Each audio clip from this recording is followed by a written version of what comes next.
These magics are but a single step in a journey of miles.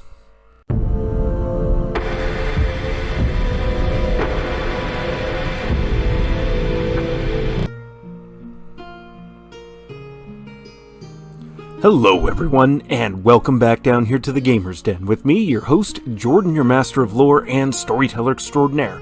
Going on to keep on covering the first edition Pathfinder Oracle, today we are going to start covering their spellcasting abilities. But before we get into everything and all these nitty-gritty little details for you, if you're new here to the channel, go on down there, hit the subscribe button, and become a regular member here at the Gamer's Den. Or if you've already gone on ahead and listed yourself on such an incredible roster of legendary heroes, then go on down to hit the like button and share the video far and wide. But now, let's get into what you need to understand when it comes to spellcasting as an oracle. So, to start things off, oracles are spontaneous spellcasters, meaning you can cast spells without having to specifically prepare them ahead of time. But your spells are going to be limited, or at least your spells known. You're going to get an excessive number of spell castings per day, but the range and number of spells that you have access to is going to be comparatively limited when it comes to compared to clerics and the like.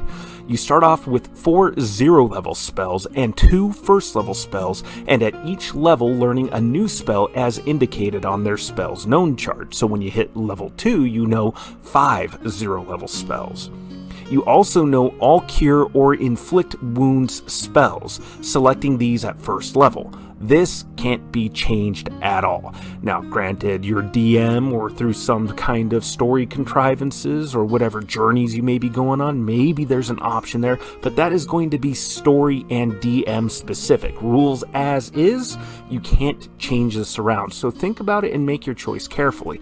Overall, I'd say you're better off with the cure spells, so rather than the inflict wound spells. You have plenty of means of doing damage and messing with the enemy otherwise. Then, at 4th level and every 2 levels after, you can swap out a spell you know for a different spell of the same level. That's going to be handy because as you advance in levels, some spells drop off in their usefulness, while others are going to become prominently and eminently much more useful to you. And also, one thing to note is that you don't need a divine focus to cast your spells. Now, depending on the story setup and everything that you have for your oracle, maybe you do have a divine focus of some sort, but it's not required. It's not necessary. Much in the same way as that for a lot of spells for a sorcerer, they don't necessarily need spell components to get their spells going. But, just bear that in mind as you go along. This also means that certain traits that eliminate the need for a divine focus aren't really as useful as may have been previously stated in this guide. But now let's actually start getting into spells, and since you're limited on the 0-level spells that you're able to cast, we're going to go ahead and dig into some of the more useful ones here. Just bear in mind as we go along through this, this is not an exhaustive, comprehensive list of every single spell that is going to be incredibly useful for you. And also, there may be some situations where spells that were previously useless to you might, in specific scenarios, especially if they are recurring, are going to go up in their value and usefulness to you. But let's go ahead and start digging into things now. And for 0-level spells, to start things off, we have Read Magic. Read Magic Scrolls and Spellbooks. You're going to grab this one if you're skipping the Spellcraft skill, but if Spellcraft is something that you are keeping maxed out, you're probably not going to have to worry about having Read Magic all that much and is something that is skippable. This is an example of a situation where a really, really useful spell becomes not all that useful, or vice versa, depending on how you're setting up your character. But then we go on to Detect Magic. Detect magic items and auras within a 60-foot cone area. This lasts 1 minute a level with concentration, and this one is just going to forever be useful to you. No matter what the situation is, oracles of any build are going to get mileage out of this particular spell. Then we also have resistance. For 1 minute, give a touch target a +1 resistance bonus on saving throws. That's great, especially in early levels. Any class will appreciate having this boost, but as time goes on and you gain access to cloaks of resistance or other means of boosting your saves, this spell will drop off in its usefulness in most instances. So that's something worth keeping in mind. But then we move on to spells like Enhanced Diplomacy. Touch a target creature to give them a +2 competence bonus to Diplomacy or Intimidate on a single roll. The charge lasts for 1 minute or until it's used and expended.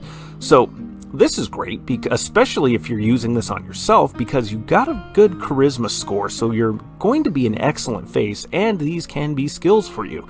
And Diplomacy or Intimidate are great skills for any face to have, and a +2 competence bonus means that this is going to stack with a lot of other bonuses that you may have.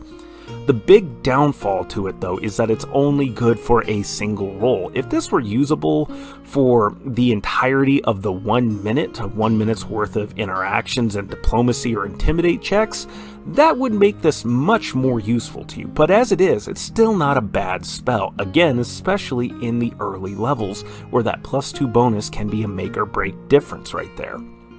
And then we also have Spark, an unattended fine object within 25 feet plus 5 feet every 2 levels is set alight, as if you'd used flint and steel to catch it on fire. It can get a fortitude save, and spell resistance does apply, but most items you're going to use this on aren't really going to have that much of a good fortitude, and they're definitely not going to have spell resistance in 99% of instances. So why is this spell useful? Well, higher levels, fire resistance and fire immunity become very common, but there's still going to be plenty of things that are not immune to this. And say you're on board a ship, lighting a fire on a ship can be incredibly disastrous for all the people on board. Same thing if you're in a settlement that needs to be besieged, or if you're in some sort of situation where you're going to be using a massive amount of fire, like you're on a battlefield and the battlefield's been soaked with oil or other flammable materials. Using Spark can be an incredibly efficient way to light fire to all of that and watch it spread and wreak havoc and devastation upon your enemies en masse. So there's lots of incredibly creative uses for this. Not only that, but this is great for survival scenarios too. Situations where maybe you're working with wet materials, Spark will help make sure that the materials are actually going to be lightable to some degree, because weather doesn't really affect it all that much. Now, keeping the fire going in that instance might be kind of tricky, but it's still a handy utility spell, and that's mainly what you're going to get out of this, is utility. There's not a lot of combat advantage, but utility spells are still awesome spells. But then we go on from there to our first level spells, and again, these are going to be first level spells that are useful in a lot of different situations to just about most every kind of Oracle build, regardless of what mystery you're diving into. And to start things off, we have a classic. It returns, it pops up for any spellcaster that has access to it. It's the Summon Monster spells. In this case, it's Summon Monster 1. You summon creatures at a point within 25 feet plus 5 feet every 2 levels. Now, off of the lists there, bats, eagles, vipers, skunks, and poisonous frogs are all going to be good choices at this level. Bats and eagles, because they have flying, eagles have good perception checks, and bats have blind sense. Skunks can emanate various effects to really mess with and debuff your enemies, and poisonous frogs do deliver some pretty decent effects as well. These are all going to be good choices for you, and even if they aren't the most combat effective thing, the fact that you can set them up to provide flanking bonuses to your allies is going to be useful. And any time an opponent swings at one of these creatures and not your allies is a win for you. So definitely a great spell to consider. Equally good though, maybe even better, is Obscuring Mist. Conjure a vaporous mist around you that spreads in a 20-foot high, 20-foot radius around you. This mist obscures all sight, including dark vision, beyond 5 feet. Any creatures beyond 5 feet have concealment, a 20% mischance on attacks. Targets further away have total concealment, a 50% miss chance on attacks. That's a great defensive spell right there. Great way to protect yourself and your allies, especially if you were, say, a oracle devoted to the mysteries of time, and you're stepping around in the battlefield and trying to get in close on targets that you really want to erase from time. Having obscuring mist on you will help protect you from several different kinds of opponents that might otherwise turn and have attacked you more effectively. So, definitely a great spell for you to have in play, a great way to keep yourself and allies alive. But on a more offensive orientation, we move on to hedging weapons. Conjure a weapon of divine force for yourself that lasts for 1 minute a level, taking the shape of either your deity's favored weapon or a simple weapon of some significance to you. You summon additional weapons at 6th level and every 4 levels after. As a standard action, grasp a weapon and throw it at a target that you can see within 30 feet, even if the weapon is not normally a throwing weapon, so this doesn't give you any penalties in that regard. On a successful hit, the weapon deals 2d6 force damage, with the crit range and multiplier the weapon normally has. So if you, say, conjure a divine force weapon that's in the shape of a dagger. Normally a dagger does 1d4, but it has that 19 to 20 times 2 critical threat range and multiplier. It will still deal the 2d6 points of force damage and have that 19 to 20 critical threat range. Now, a thing to note here is because it's force damage, damage reduction doesn't apply, and this affects incorporeal creatures as well because it's a force effect. So this is an incredibly useful spell. The only real downside to it is that it's a standard action to grasp and throw a weapon, but then again, you're not really going to have a full range of attacks available to you. One other thing that I did not write down on here for whatever reason is that this weapon, when it's conjured, provides a +1 deflection bonus, and as you conjure more weapons, you gain another +1 deflection bonus for each weapon. Now, deflection bonuses do not stack together, so if you have a ring of protection which provides a deflection bonus, they will not stack. The greater of the two will take precedence and provide only that armor class bonus. But still, this is still a handy spell with a fair bit of utility and gives you a short-ranged option to throw at your enemies that's going to deal a fairly significant amount of damage. Now, this does not manifest with any other extra abilities to it, but as it is a deflection bonus, overcoming damage reduction automatically, affecting incorporeal creatures, and getting a pretty good amount of damage right there with the 2d6, that's pretty great all the way around. Not a bad spell at all. And it's one that's going to scale with you nicely. Then, the next spell we have on offer for you today is the protection from alignment spells. Most often this is going to be something like protection from evil or protection from chaos. A target creature you touch gains a +2 bonus to AC and a +2 resistance bonus on saves against creatures of the specified alignment. The target also gets to reroll a save against any spells effects that give mental control over the target, so things like charm or compulsion effects like command and dominate person, with a +2 morale bonus. On a success, the spell effects are suppressed for the duration of this spell, which is 1 minute a level.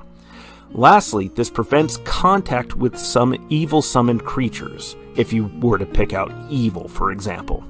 Their natural attacks will automatically fail as they recoil from actually touching the warded target. Now, the ward does fail if the target moves to attack such creatures or physically moves themselves into the target's space, such as if they were trying to grapple them. Then the ward collapses and that some evil summoned creature is specifically able to attack them. However, something to note is that spell resistance can allow a creature to overcome this ward, so that is something that applies in this instance. But even with this, the array of other bonuses that you get here, the bonus to armor class, and the bonus on saves against these creatures, and the ability to suppress these various effects is amazing. That's incredibly handy to have, and will do a lot for you in the early to mid-game levels. Late game, it can have some effect, but your opponents start to have a lot of ways to overcome this. But even still, this is going to do a lot to deal with the chaff, the thugs, the masses that stand before you in the face of the big bad evil guys or gals, or nondescript beings of non-specific gender, whatever you want to slice that as. Whatever's in your path, it's going to help you protect you against the more minor creatures in the way, whereas you're going to save everything, all your big league spells for the big league creatures. So this is still going to be a great spell even at the late stage. Just bear in mind that you're going to want other things for your bigger, heavier, more dangerous targets and opponents. Now, as I said before, this is not a complete list of every single spell. You also have spells like Cure Light Wounds that are going to be incredibly useful for you, but they're not going to be the most useful as a spell slot.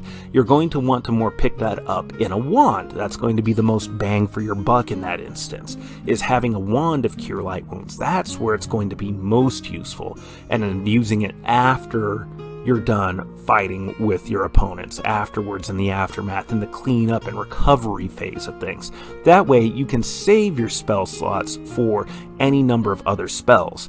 And bear in mind that even though you are a spontaneous spellcaster and do not have to prepare your spells ahead of time, it's going to still be a good idea for you to have a generalized list of what you want to make use of and what their specific effects are, just so that way you're not having to flip back and forth between the book, or at least not have to flip around through it so often. And if you don't really know what to expect, have your phone handy with the spell list right there, whether you're going through the system reference document or if you have the book on hand.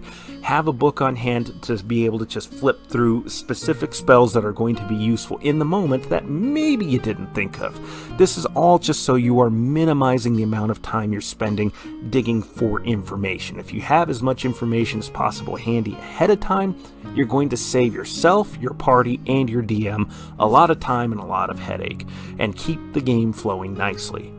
But what do you think? Go on down to the comments below and let me know your thoughts. Did you like today's video? Did you dislike it? Are there any other spells that you might recommend? Certainly there are so many. Bless is certainly a handy one. Magic Weapon is also a great spell to have too, especially when you need a magic weapon to overcome a target's damage reduction. But go on down to the comments below, let me know your thoughts, hit those like or dislike buttons, and we'll engage in discussion down below. And remember, if you're new here to the channel, go on down there, hit the subscribe button, and become a regular member here at the Gamers Den. But with all that said, I've been your host, Jordan, your Master of Lore and Storyteller Extraordinaire. Thank you so very much for your time, and you all have yourselves a good night.